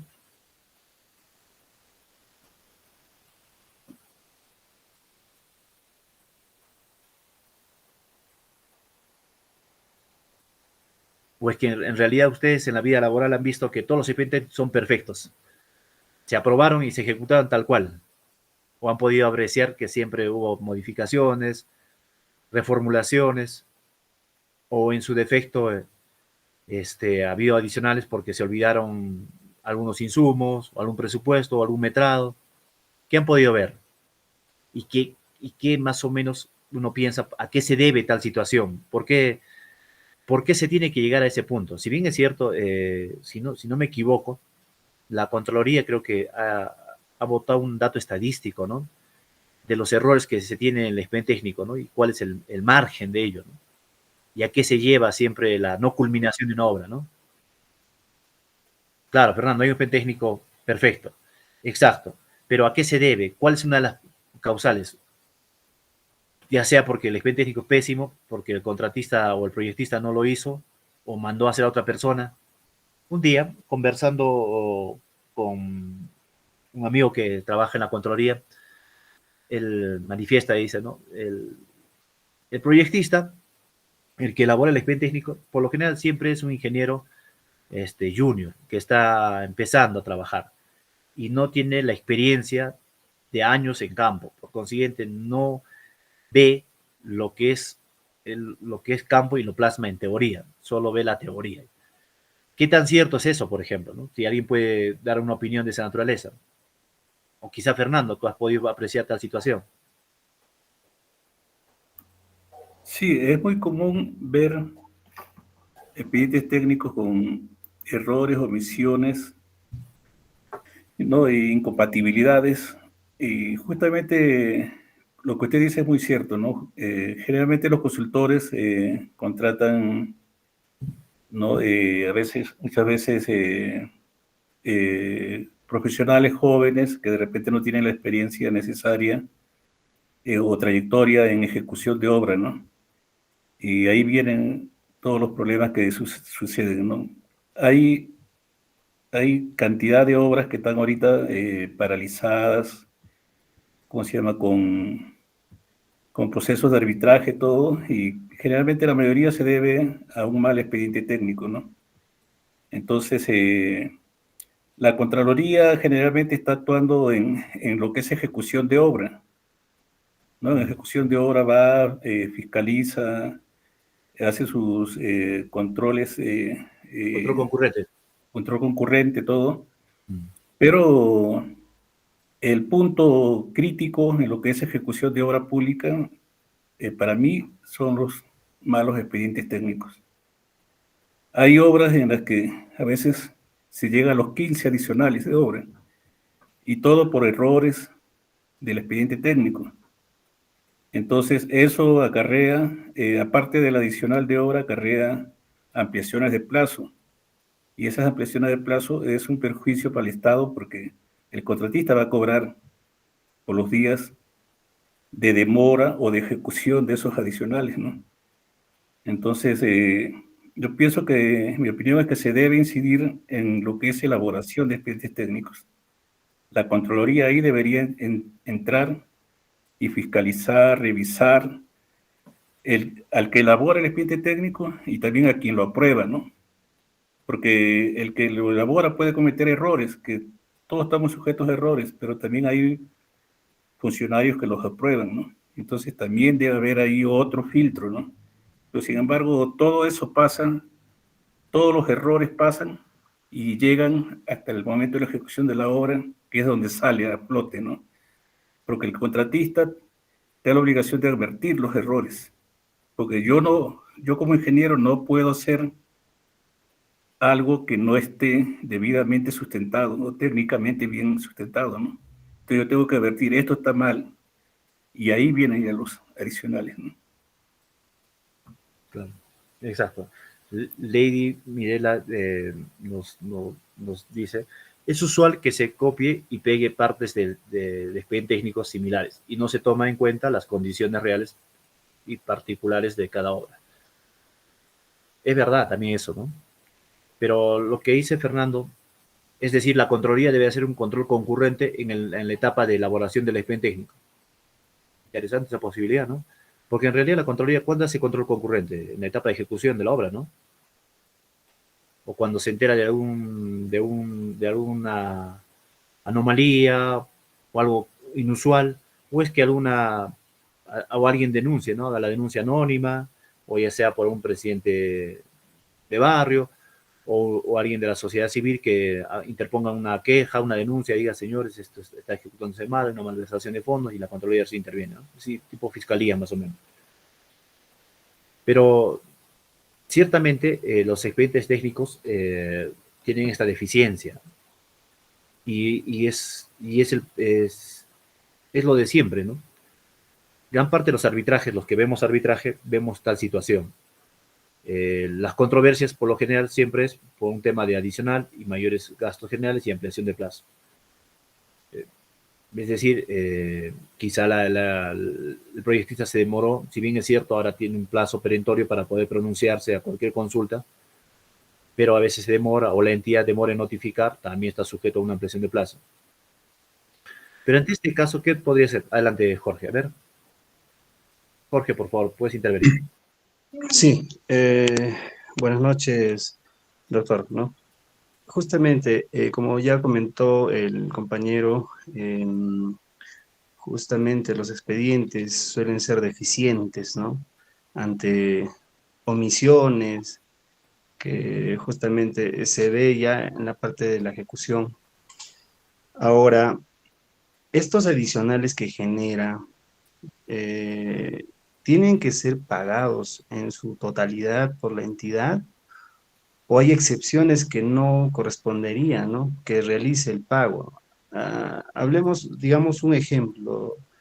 Un proceso, mejor dicho, ya, se tienen planos en donde se considera, digamos, una partida, está en los planos, pero que no vemos en los demás instrumentos, ¿no?, que conforman el expediente técnico.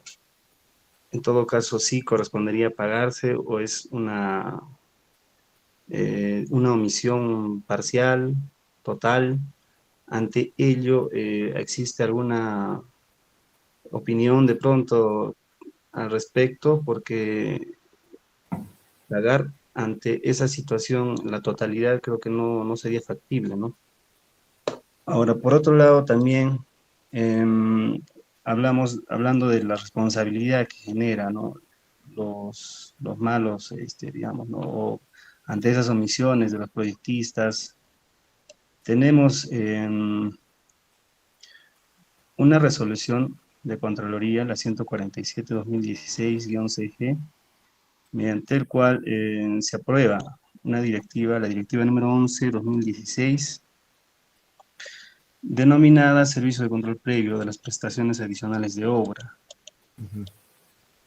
en donde puedo observar, ¿no?, que se señalan las obligaciones, o ante deficiencias, mejor dicho, ¿no?, la numeral 6.8.4, ante deficiencias en el expediente técnico de obra, deslindar las responsabilidades que correspondan para las autoridades, funcionarios y o servidores públicos que hayan formulado y o aprobado el expediente técnico contractual con deficiencias que originaron mayores costos. Entonces, creo que en ese aspecto, cuando existen esas deficiencias, bueno, tendríamos que enfatizar, ¿no?, justamente este numeral que señala esta directiva. Por otra parte, también se tiene la norma, la G030, ¿no?, donde hablan sobre derechos y responsabilidades, que también podríamos vincularlo, ¿no?, justamente a la responsabilidad que tienen tanto los proyectistas, quienes los aprueban. Entonces, ese comentario, y tal vez ahí, profesor, nos podría dar a conocer, ¿no?, mayores alcances en ese aspecto, ¿no? Gracias. Ya. Claro, el primer punto respecto a si se tiene que pagar los adicionales o no los adicionales, ¿no? Ahí el OCE se contradice también, es verdad. El OCE emite dos cosas, ¿no? Emite pronunciamientos, opiniones, y el tribunal las resoluciones. Pero hay un tema de análisis ahí, ¿no? Porque en realidad no es jurisprudencia, ¿no?, sino son precedentes administrativos que de fiel cumplimiento, dice, por parte de las entidades. Eso dice la tercera disposición complementaria del OCE con la anterior normativa, que establece de que pronunciamientos, opinión, resolución del tribunal son precedentes administrativos y de fiel cumplimiento por parte de la autoridad administrativa. Luego salió la nueva ley, retiraron esa parte, luego hubo una modificación, nuevamente integraron esa parte. Pero en realidad hay dos opiniones del OCE. En una opinión establece, dice, a ver, si en el plano está considerado, y en uno de los componentes, pongamos el caso de la especificación, pero no está considerado ni en el metrado ni en el presupuesto, y que debería reconocerse el adicional, o es que el contratista está obligado a ejecutar esas partidas con su dinero y el Estado no debe reconocer. Esa es la pregunta en realidad. Ahora, eso te lleva al tipo de contratación, si es precio unitario o suma alzada. Precio unitario, ¿quién prima? El precio unitario y el presupuesto, ¿cierto? Si fuese suma alzada, bien, otra modalidad. Pero en esta opinión integran todo. Dicen que no, que al margen de ello, el contratista tenía conocimiento al momento de presentarse a una convocatoria, por consiguiente está obligado a ejecutar y la entidad no debe reconocer la adicional. Eso fue una primera opinión del OCE. Consecuentemente a ello, después de un año no tengo el número de opinión, dice que es posible reconocer en vista de que es una prestación adicional y que con el fin de culminar o tener el objetivo o cumplir con el objetivo de la ejecución de la obra, se debe reconocer. En realidad, esas dos opiniones son contradictorios, no dice mucho, pero ¿cuál es el análisis en realidad? Si uno se va más allá, si yo cumplo la primera opinión y digo, señor contratista, usted tenía conocimiento de que sea considerado en el plano, al margen que sea precio unitario el contrato, sea considerado en el plano, por consiguiente usted tenía conocimiento por cual tiene que ejecutar y no le puedo reconocer la adicional. Pongamos el caso del contratista, dice, bueno, el contratista es bonachón, buena gente y ejecuta, ¿no? Pero al término de la obra consideran la liquidación. Posiblemente la liquidación no se tome en cuenta o en el arbitraje sí se reconozca. Quizá lo lleva a arbitraje y el árbitro considere y diga, pues se tiene que pagar, ¿no? Porque en realidad es ejecutado. O tal vez considere estrictamente esta primera opinión y diga, no se paga. Él podrá irse a la vía jurisdiccional, podría decir que el Estado o el tercero se ha beneficiado a costa del tercero, ¿no? Y en ese caso, sí lo ampara. Creo yo que la opinión número 2 está basada estrictamente en esa medida, que el Estado no puede enriquecerse a costa de un tercero. Por consiguiente, se tiene que pagar. Es lo mismo cuando se hace una nulidad de contrato. Se anula el contrato, si bien es cierto, el contrato ya no existe, pero sin embargo se tiene que liquidar y reconocer lo que ha invertido, lo que ha ejecutado el contratista. Entonces, el Estado no puede, no debe, no puede enriquecerse a costa de un tercero. Por esa medida, entiendo yo que la segunda opinión ha salido en ese sentido, que sí debe reconocerse. Dicho eso, si se aprueba un adicional, se tiene que pagar. Si se aprueba un adicional, se tiene que pagar. Ahora, se tiene que pagar siempre y cuando se ejecute. O sea, cuando uno liquida la obra y dice, bueno, por X motivo se ha dejado de ejecutar cierta cantidad, bueno, se tendrá que hacer el reajuste que considere en el recálculo de valorizaciones. ¿Cierto? Eso es. Ahora, respecto al otro punto, era sobre la responsabilidad. Si bien es cierto, la anterior, en la 012, 013, 083, 084, la Ley de Contrataciones y Adquisiciones del Estado, y luego la 1017, que es la Ley de Control del Estado, y en la actual que estaba vigente, en las primeras no estaba considerada la responsabilidad del proyectista. En esta nueva sí está considerada la responsabilidad del proyectista. Es más, hay opiniones del OCE que establece la responsabilidad del proyectista. Y la responsabilidad no solo está al proyectista, también alcanza a todos los que estén involucrados en la aprobación de ese expediente con deficiencias, es decir, al que ha supervisado, al que ha emitido opinión y la persona que ha aprobado. Así alcanza. El tema es que ahí si nos vemos a la vía administrativa, un expediente técnico, ¿a través de qué se hace? ¿De qué capítulo? Es la primera pregunta que uno tiene que hacerse, ¿no? Si uno analiza la ley, tenemos 4 capítulos de RNP, bueno, son 5, pero vamos a citar los 4. RNP de servicios, RNP de bienes, RNP de consultor y RNP de ejecutor. ¿El que elabora expediente técnico hace consultoría de obra o es un servicio? Esa es la primera pregunta que uno tiene que hacerse, ¿cierto? El ejecutor de obra estrictamente es el que va a ejecutar la obra. El consultor de obra, que tiene ese RNP, estrictamente es el supervisor de obra. Y en este caso, el que elabora expediente técnico, ¿qué vendría a ser? ¿Consultor o brinda un servicio? Entonces, si es un servicio, ¿cuánto es la garantía o la responsabilidad de que presta el servicio? Es de 1 año. En el caso de obra, ¿cuánto es? Fernando o alguien que esté ahí, ¿cuánto es la responsabilidad culminada la obra del contratista? Y del de servicios, 1 año, ¿cierto? 7 años, estamos de acuerdo. El ejecutor tiene una responsabilidad de 7 años. En cambio, el que hace un servicio, ¿cuánto es? 1 año. Así lo establece el reglamento de la Ley de Control del Estado.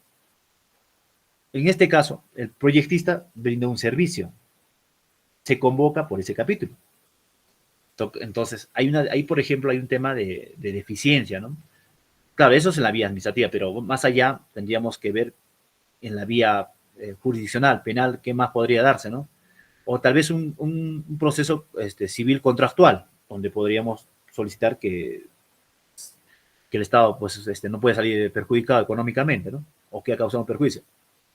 En esa medida, me parece que esa parte, los que ven y analizan el tema de contratación del Estado, esperemos que involucren un poco más sobre las responsabilidades. De alguna manera, que frene esta situación. O ver otro mecanismo, quizá, como dice Fernando, quizá hacer un control concurrente en la etapa de elaboración del expediente técnico. Situación que no se da. Es muy poco probable que se dé esta situación. Entonces, ver un mecanismo. O lo otro que creo que es lo más correcto, que los profesionales que resulten involucrados en la elaboración del expediente técnico, por un tema de ética, deberían elaborar correctamente. Es decir, ir a obra, o ir a campo, ¿no? Para hacer la visita y hacer las mediciones que tenga el caso.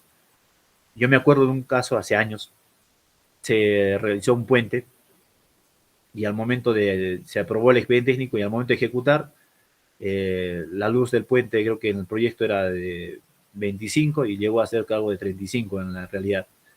¿Por qué? Porque las personas que elaboraron el expediente técnico nunca fueron al sitio. Lo que hicieron únicamente es agarrar a través de Google Maps o Google Earth y sacaron las distancias y elaboraron de esa manera, ¿no? Pero eso les hablo de hace más o menos 15 años. Entonces, eso, ahí en ese momento, ¿qué responsabilidad? No había mucho, ¿no? O sea, no podíamos involucrar en ese sentido, ¿no? Pero ya había un expediente aprobado, se tuvo que reformular, esa situación se da.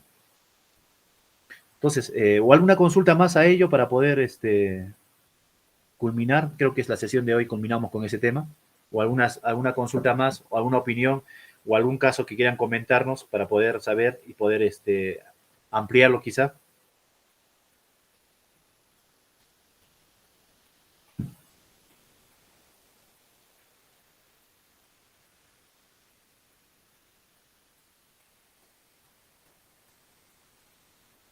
Ya, bueno. La siguiente sesión tenemos estrictamente ejecución de obras. Si bien es cierto, en la parte de expedientes técnicos no he ahondado mucho porque en realidad es un tema técnico y creo que es una formación básica en la universidad, no reviste más caso, pero la siguiente temática que nos corresponde para el día jueves, que es ejecución de obras, vamos a tratar bastante el tema de la ley de contratación del Estado. Pero solo la ley de contratación del Estado en realidad tiene capítulos, ¿no? Para los actos preparatorios, proceso o procedimiento de selección, ejecución contractual. Estrictamente nosotros vamos a enfocarnos en el tema de ejecución contractual. Quiero hacer una consulta y me gustaría su opinión de ustedes y con la sinceridad del caso. En la parte de ejecución contractual quiero citar varios casos, pero quiero preguntar si efectivamente los casos a citar no sean tan complejos o quieren casos más prácticos para poder resolver. Y ver también el tema de la parte de controversia. En la actualidad se ha insertado el tema de la ley, el tema de la Junta de Resolución de Disputas, y que el reglamento establece que a partir de 20 millones se tiene que considerar sí o sí como cláusula contractual la Junta de Resolución de Disputas, es decir, establecer en qué sitio se va a llevar las controversias. Entonces, esa parte también es bueno citarlo y cuáles son los alcances de la Junta. Al margen de que puedan tomar decisiones de la controversia, también se tienen que hacer visitas en campo, seguimiento, absolver las consultas que tuviese la entidad o el contratista durante la ejecución de la obra. Todo ello también es un tema largo para ampliar. Entonces, y al final, el día sábado, creo que vamos a culminar con la parte que corresponde a estrategias para la gestión de contratos de obra. Me gustaría ampliar más, pero es corto las 2 horas y realmente el tema es amplio, el tema de ejecución de obras. Estrictamente la parte de ejecución contractual. Entonces, mi pregunta va a ello. Citamos casos o estrictamente vamos ampliando la ley, porque en realidad la ley es amplio, pero también para mejor aprendizaje, quiero citar unos casos no tan complejos, sencillos, para poder razonar, por ejemplo, el procedimiento de una ampliación de plazo, el procedimiento de una adicional, por ejemplo, cómo elevar a la Junta de Resolución de Disputas, cómo se hace la instalación de la Junta, qué hacer en las visitas de la Junta, porque toda la Junta, los 3 miembros, o puede ser un solo miembro, tiene visita en campo, se puede hacer las consultas, la decisión de la Junta, qué mecanismo legal se tiene que utilizar, si es una apelación, una reconsideración, una objeción, y a dónde se tiene que ir, qué pasa si la Junta no se instala, varios casos, ¿no? Y asimismo en la ejecución de la obra, ¿no? Ver cómo se hace una ampliación de plazo, qué requisitos para dar inicio al cómputo de plazos, cuánto tiempo tiene para pedir su adelanto de materiales, adelanto directo, requisitos para suscribir un contrato, todo ello, ¿no? Entonces, dicho esto, ¿alguna sugerencia ustedes que ver, por ejemplo, si profundizamos más en un aspecto técnico o un aspecto jurídico? En realidad estamos mezclando ambos, ¿no? Pero la ejecución contractual conlleva a ello, ¿no? Y más aún el tema de la controversia, ¿no? Está basado también en un aspecto técnico jurídico. Entonces, el día jueves vamos a tratar estrictamente ejecución de obras, pero basado en el tema de la ley de contratos del Estado, porque eso es nuestro tema, ¿no? ¿Algún comentario ante ello, antes de culminar la sesión?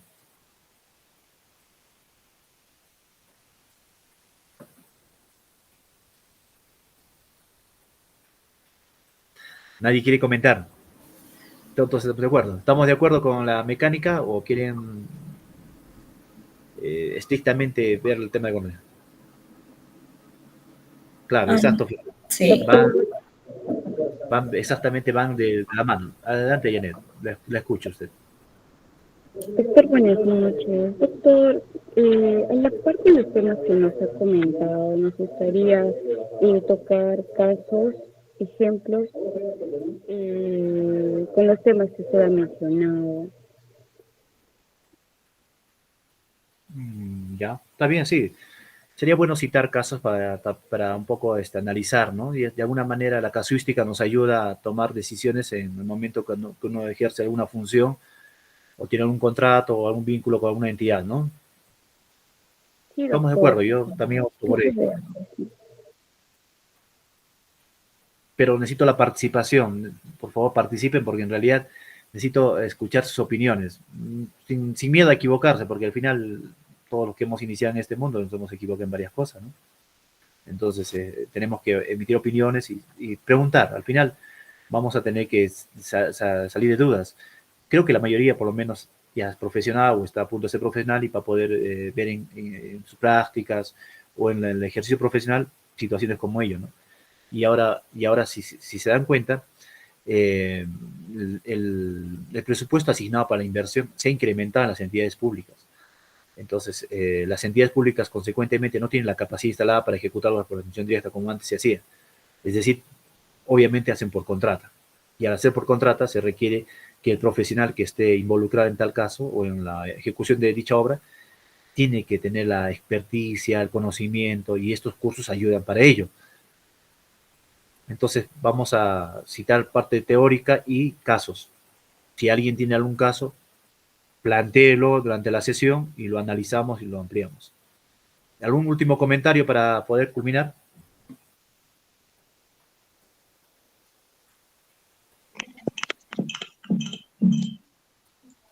Sí, profesor. Para culminar, bueno, acotando justamente, ¿no?, la norma, bueno, en este caso la opinión que estaría sustentando, respaldando, ¿no?, esa postura, ¿no?, respecto a las deficiencias de los expedientes técnicos.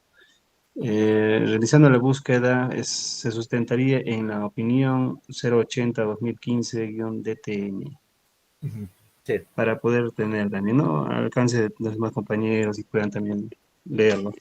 Gracias, eso sería todo, profesor, y muchas gracias por hasta la siguiente sesión.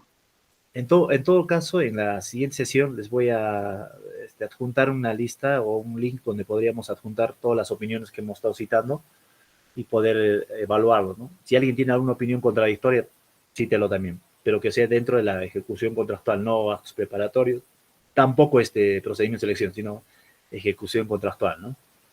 Y ahí podemos debatir y ampliarlo. Por ejemplo, ese tema del pago o no pago de los adicionales, o reconocimiento o no reconocimiento, es el término correcto, basaba bastante en un tema estrictamente jurídico que no está en la ley de contratos del Estado, ¿no? Que es que que el Estado no se puede enriquecerse indebidamente, ¿no? Sencillamente, sin causa. Ese es el término correcto, sin causa, ¿no? Y es un tema jurídico estrictamente para ver, ya los abogados lo analizan por ese punto, ¿no? Pero obviamente que también se agarra a ese punto. Los que llevan casos arbitrales o asesoran a empresas privadas ven de esa materia, de esa naturaleza, ¿no? Para poder cobrar esos adicionales. Listo. Entonces, buenas noches con todos. Podemos culminar, creo, doctora, para la sesión y nos vemos el día jueves. Muy buenas noches, doctora. Muchas gracias por su excelente disertación. Agradecemos mucho también el que haya podido compartir sus conocimientos con nosotros.